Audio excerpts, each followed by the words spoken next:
The King of Clubs. Truth, I observed, laying aside the Daily Newsmonger, is stranger than fiction. The remark was not perhaps an original one. It appeared to incense my friend. Tilting his egg-shaped head on one side, the little man carefully flicked an imaginary fleck of dust from his carefully creased trousers and observed, "How profound! What a thinker is my friend Hastings!" Without displaying any annoyance at this quite uncalled-for jibe, I tapped the sheet I had laid aside. "You've read this morning's paper?" "I have, and after reading it, folded it anew, symmetrically. I did not cast it on the floor as you have done, with your so lamentable absence of order and method." That's the worst of Poirot. Order and method are his gods. He goes so far as to attribute all his success to them. "Well, then you saw the account of the murder of Henry Reedburn, the impresario?"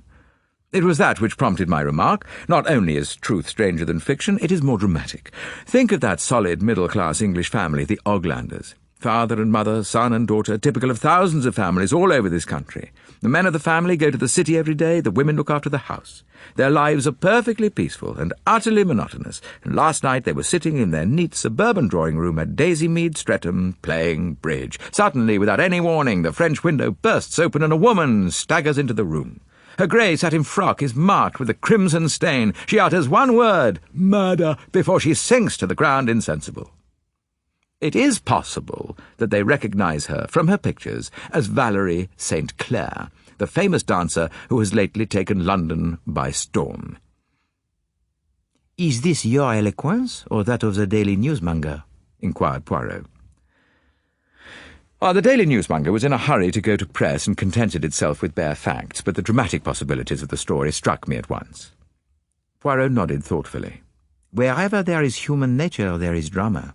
But it is not always just where you think it is. Remember that. Still, I too am interested in that case, since it is likely that I shall be connected with it." "Indeed? Oh, yes.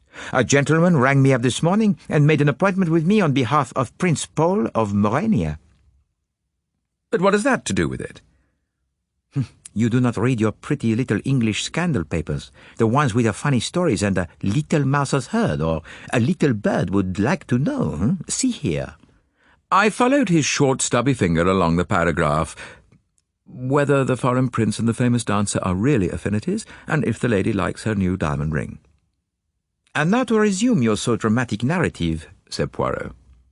"Mademoiselle St. Clair had just fainted on the drawing-room carpet at Daisymead, you remember?" I shrugged.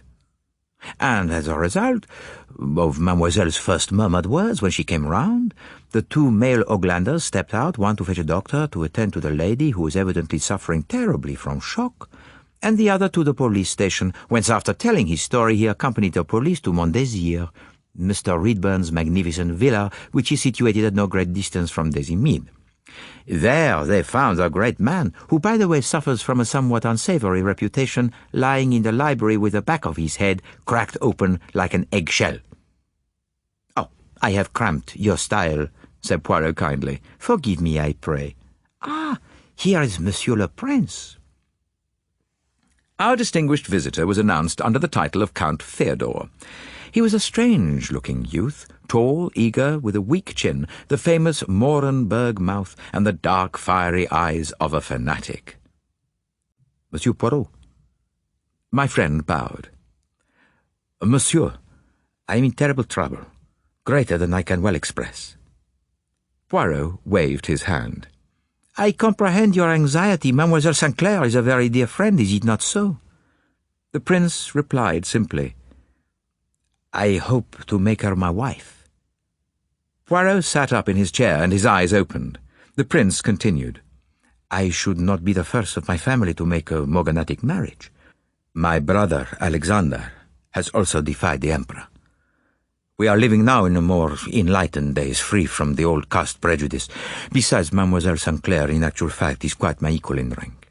You have heard hints as to her history." There are many romantic stories of her origin, not an uncommon thing with famous dancers. I have heard that she is the daughter of an Irish charwoman, also the story which makes her mother a Russian Grand Duchess. Well, the first story is of course nonsense, said the young man, but the second is true. Valerie, though bound to secrecy, has let me guess as much. Besides, she proves it unconsciously in 1,000 ways. I believe in heredity, Monsieur Poirot. I too believe in heredity, said Poirot thoughtfully. I have seen some strange things in connection with it. Moi qui vous parle. But to business, Monsieur le Prince. What do you want of me? What do you fear? I may speak freely, may I not? Is there anything to connect Mademoiselle St. Clair with a crime? She knew Redburn, of course. Yes, he professed to be in love with her. And she? Oh, no. She would have nothing to say to him. Poirot looked at him keenly. Had she any reason to fear him? The young man hesitated. There was an incident. You know Zara, the clairvoyante? No? Oh, she is wonderful. You should consult her sometime. Valerie and I went to see her last week. She read the cards for us. She spoke to Valerie of trouble, of gathering clouds. Then she turned up the last card, the covering card, they call it. It was the King of Clubs. She said to Valerie, beware, there is a man who holds you in his power. You fear him, you are in great danger through him. You know who I mean. Valerie was white to the lips. She nodded and said, yes, yes, I know. Shortly afterwards we left. Zara's last words to Valerie were, beware of the King of Clubs. Danger threatens you. I questioned Valerie. She would tell me nothing, assured me that all was well. But now, after last night, I am more sure than ever that in the King of Clubs Valerie saw Redburn, and that he was the man she feared. The prince paused abruptly. And now you understand my agitation when I opened the paper this morning, supposing Valerie in a fit of madness. Oh, it is impossible. Poirot rose from his seat and patted the young man kindly on the shoulder. Do not distress yourself, I beg of you. Leave it in my hands. You will go to Streatham? I gather she is still there at Daisy Mead, prostrated by the shock. I will go at once. I have arranged matters through the embassy. You will be allowed access everywhere. Then we will depart. Hastings, you will accompany me? Au revoir, Monsieur le Prince. Mondésir was an exceptionally fine villa, thoroughly modern and comfortable. A short carriage drive led up to it from the road, and beautiful gardens extended behind the house for some acres. On mentioning Prince Paul's name, the butler who answered the door at once took us to the scene of the tragedy. The library was a magnificent room, running from back to front of the whole building with a window at either end, one giving on the front carriage drive and the other on the garden. It was in the recess of the latter that the body had lain. It had been removed not long before, the police having concluded their examination. That is annoying, I murmured to Poirot. Who knows what clues they may have destroyed? My little friend smiled. How often must I tell you that clues come from within? In the little grey cells of the brain lies the solution of every mystery. He turned to the butler. I suppose except for the removal of the body, the room has not been touched?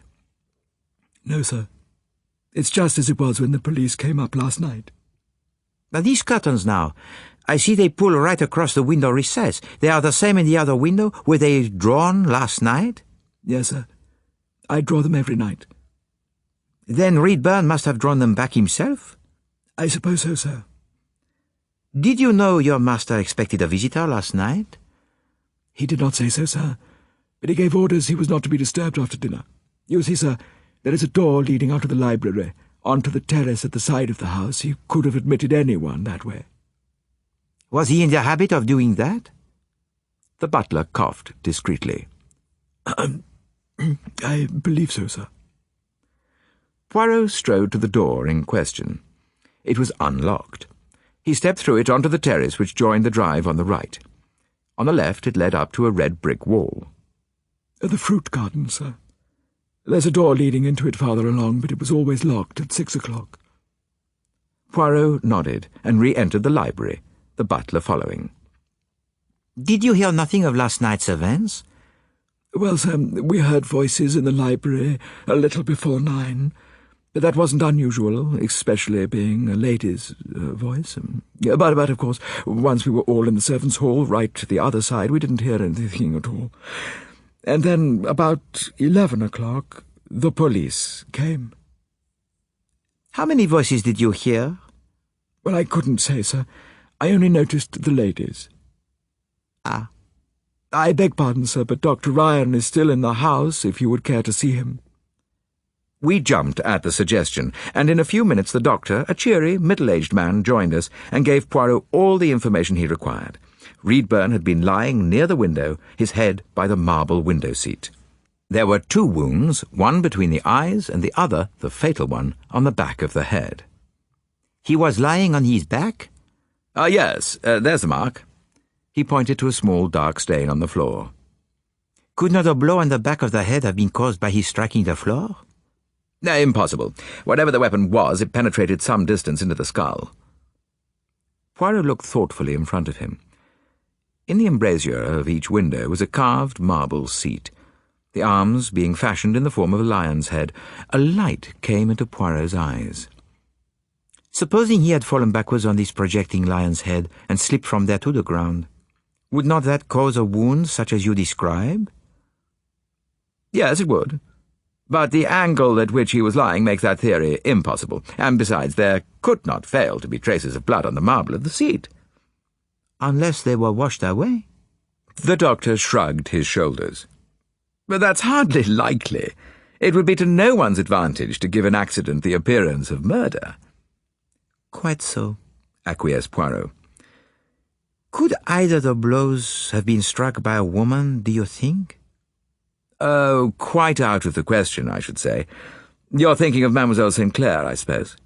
I am thinking of no one in particular until I am sure, said Poirot gently.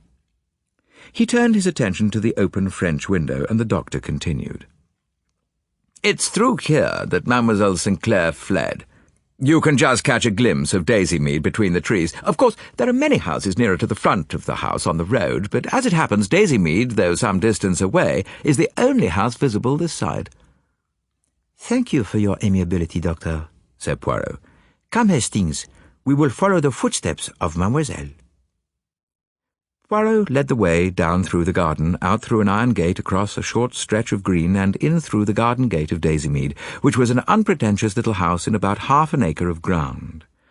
There was a small flight of steps leading up to a French window. Poirot nodded in their direction. That is the way Mademoiselle Sinclair went. For us, who have not her urgency to plead, it will be better to go round to the front door. A maid admitted us and took us into the drawing-room, then went in search of Mrs. Oglander. The room had evidently not been touched since the night before.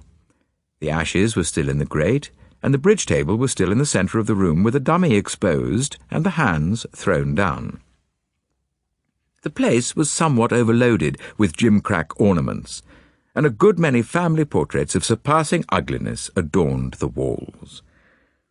Poirot gazed at them more leniently than I did, and straightened one or two that were hanging a shade askew. La famille, it is a strong tie, is it not? Sentiment, it takes the place of beauty. I agreed, my eyes being fixed on a family group comprising a gentleman with whiskers, a lady with a high front of hair, a stolid, thick-set boy, and 2 little girls tied up with a good many unnecessary bows of ribbon.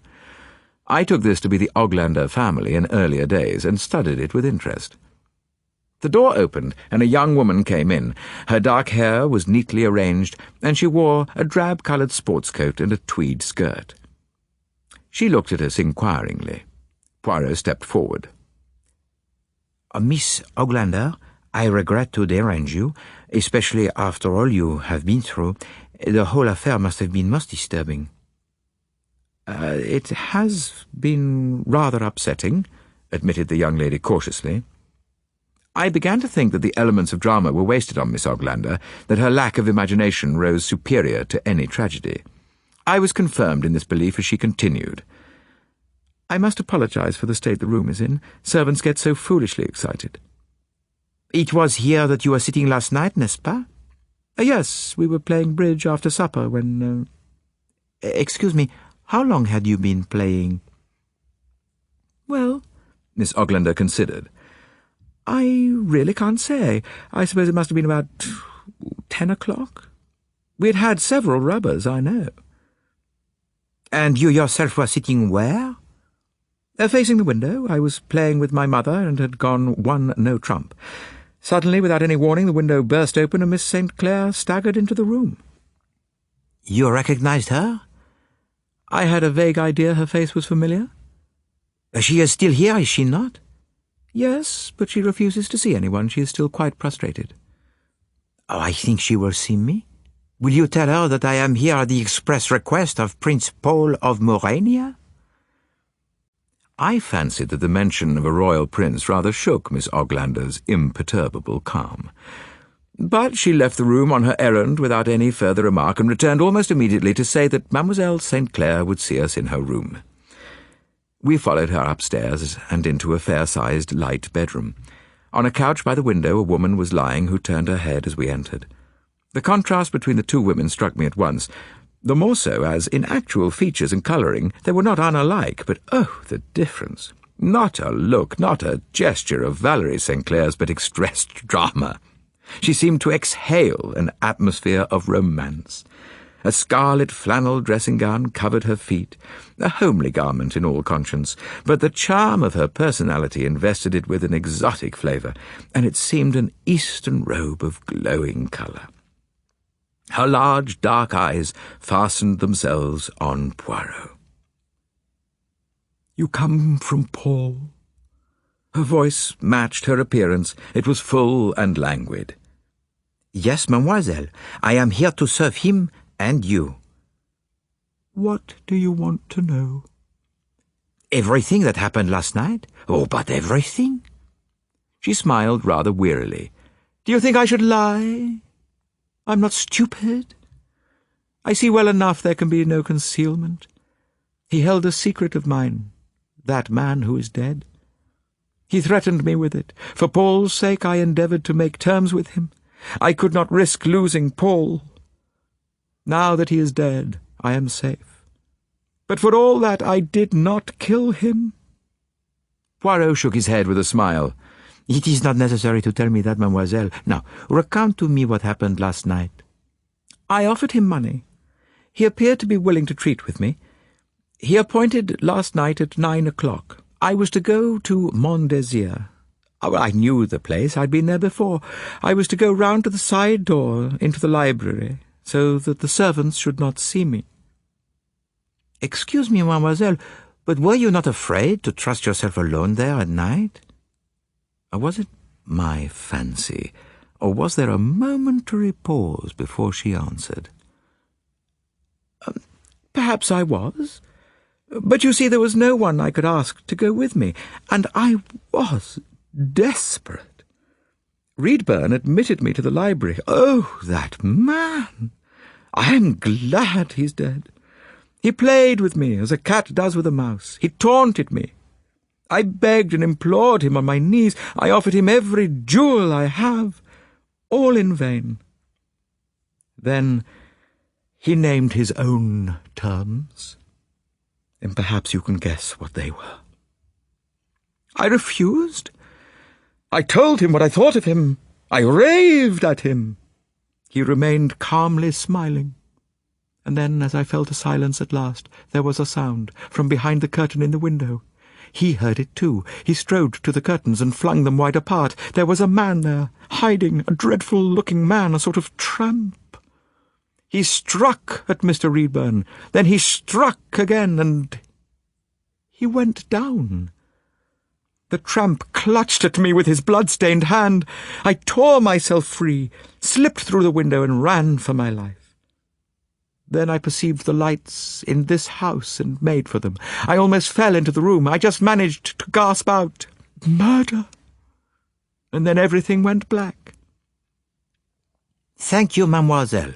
It must have been a great shock to your nervous system. As to this tramp, could you describe him? Do you remember what he was wearing? No, it was all so quick. But I should know the man anywhere. His face is burnt in on my brain. Just one more question, mademoiselle. The curtains of the other window, the one giving on the drive, were they drawn? For the first time, a puzzled expression crept over the dancer's face. She seemed to be trying to remember. Eh bien, mademoiselle? I think I'm almost sure. Yes, quite sure. They were not drawn. Oh, that is curious, since the other ones were. No matter. It is, I dare say, of no great importance. You are remaining here long, mademoiselle? The doctor thinks I shall be fit to return to town tomorrow. She looked around the room. Miss Oglander had gone out. These people, they're very kind, but they're not of my world. I shock them, and to me, well, I'm not fond of the bourgeoisie. A faint note of bitterness underlay her words. Poirot nodded. I understand. I hope I have not fatigued you unduly with my questions. Oh, not at all, monsieur. I'm only too anxious Paul should know all as soon as possible. Then I will wish you good day, mademoiselle. As Poirot was leaving the room, he paused and pounced on a pair of patent leather slippers. Yours, mademoiselle? Yes, monsieur. They have just been cleaned and brought up.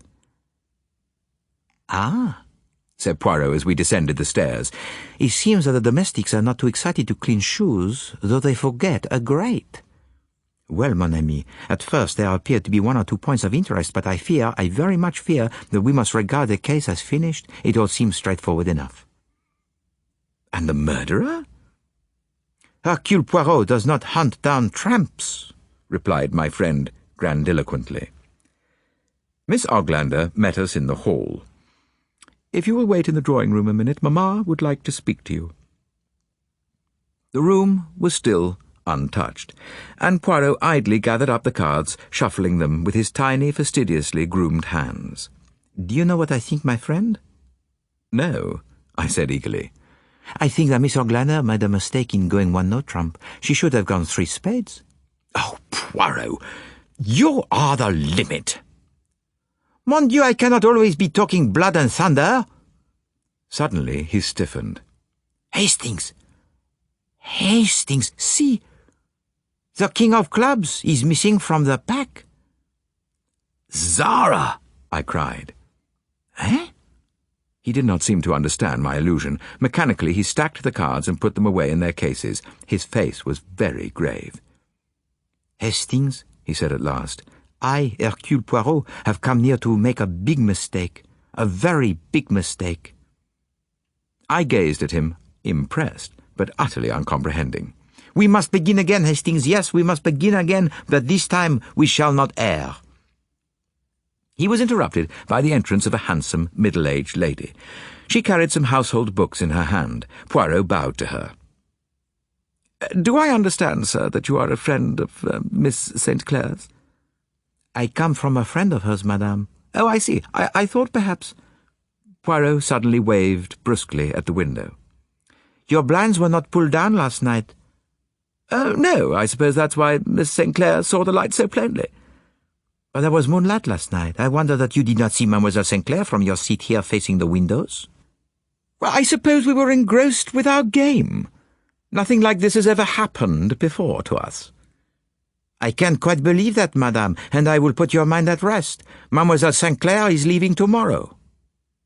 Oh! The good lady's face cleared. And I will wish you good morning, madame. A servant was cleaning the steps as we went out of the front door.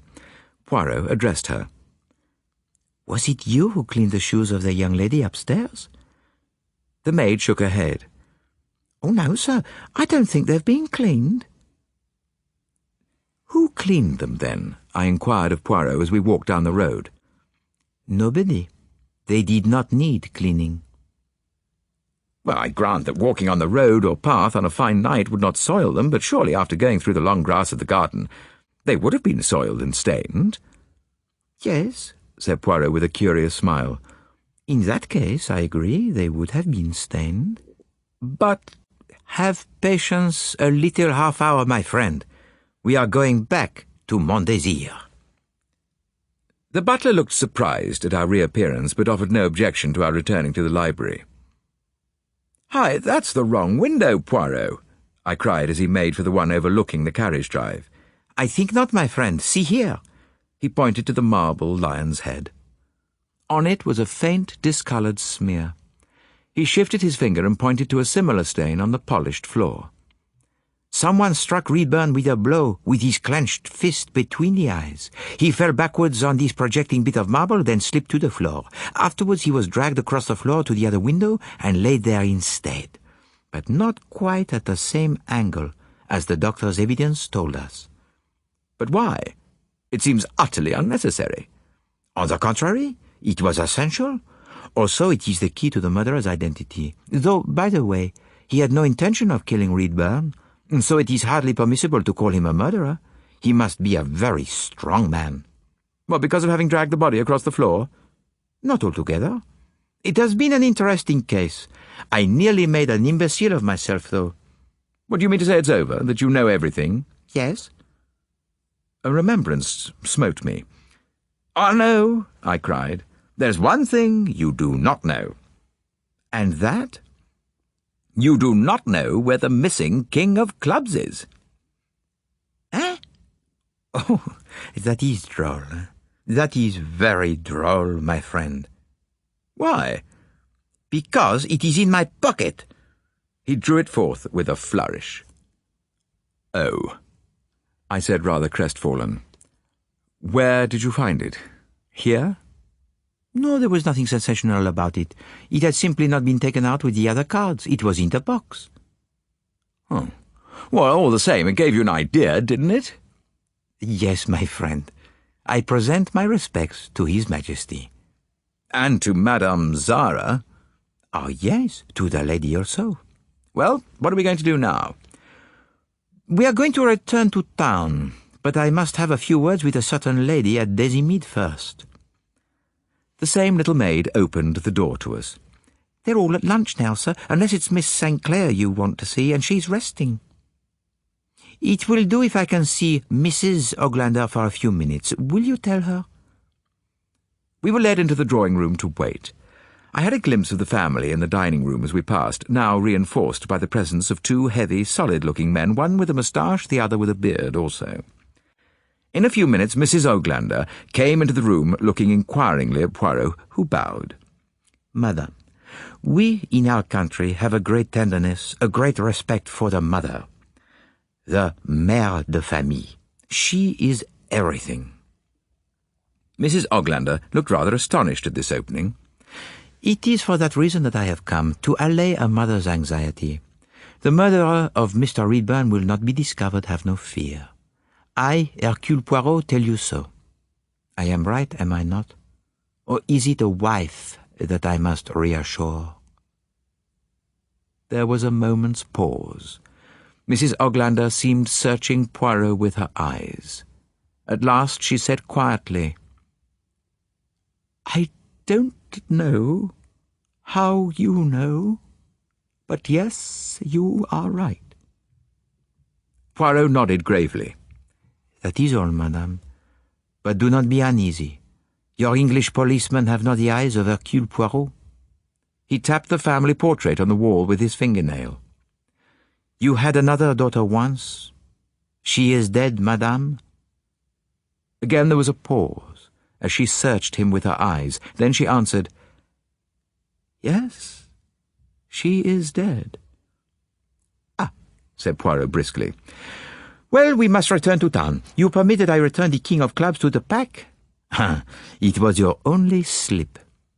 You understand, to have played bridge for an hour or so with only 51 cards? Well, no one who knows anything of the game would credit it for a minute.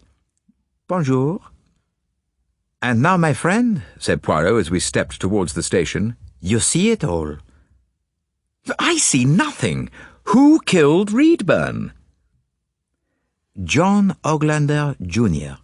I was not quite sure if it was the father or the son, but I fixed on the son as being the stronger and younger of the two. It had to be one of them because of the window. Why? There were 4 exits from the library. 2 doors, 2 windows. But evidently only one would do. 3 exits gave on the front, directly or indirectly. The tragedy had to occur in the back window in order to make it appear that Valerie St. Clair came to Daisy Mead by chance. Really, of course, she fainted, and John Oglander carried her across over his shoulders. That is why I said he must be a strong man. Did they go there together, then? Yes. You remember Valerie's hesitation when I asked her if she was not afraid to go alone? John Oglander went with her, which didn't improve Reedburn's temper, I fancy. They quarrelled, and it was probably some insult levelled at Valerie that made Oglander hit him. The rest you know. But why the bridge? Bridge presupposes 4 players. A simple thing like that carries a lot of conviction. Who would have supposed that there had been only 3 people in that room all evening? I was still puzzled. Now, there's one thing I don't understand. What have the Oglanders to do with the dancer Valerie St. Clair? That I wonder you did not see. And yet you looked long enough at a picture on the wall, longer than I did. Mrs. Oglander's other daughter may be dead to her family, but the world knows her as Valerie St. Clair. What? Did you not see the resemblance the moment you saw the 2 sisters together? Well, no, I confessed. I only thought how extraordinarily dissimilar they were. That is because your mind is so open to external romantic impressions, my dear Hastings. Their features are almost identical, so is the colouring. The interesting thing is that Valerie is ashamed of her family, and her family is ashamed of her. Nevertheless, in a moment of peril, she turned to her brother for help, and when things went wrong, they all hung together in a remarkable way. Family strength is a marvellous thing. They can all act, that family. That is where Valerie gets her histrionic talent from. I, like Prince Paul, believe in heredity. They deceived me. But for a lucky accident and test question to Mrs. Oglander, by which I got her to contradict her daughter's account of how they were sitting, the Oglander family would have put a defeat on Hercule Poirot. Well, what shall you tell the prince? That Valerie could not possibly have committed a crime, and that I doubt if that tramp will ever be found. Also to convey my compliments to Zara. A curious coincidence, that. I think I should call this little affair the adventure of the King of Clubs. What do you think, my friend?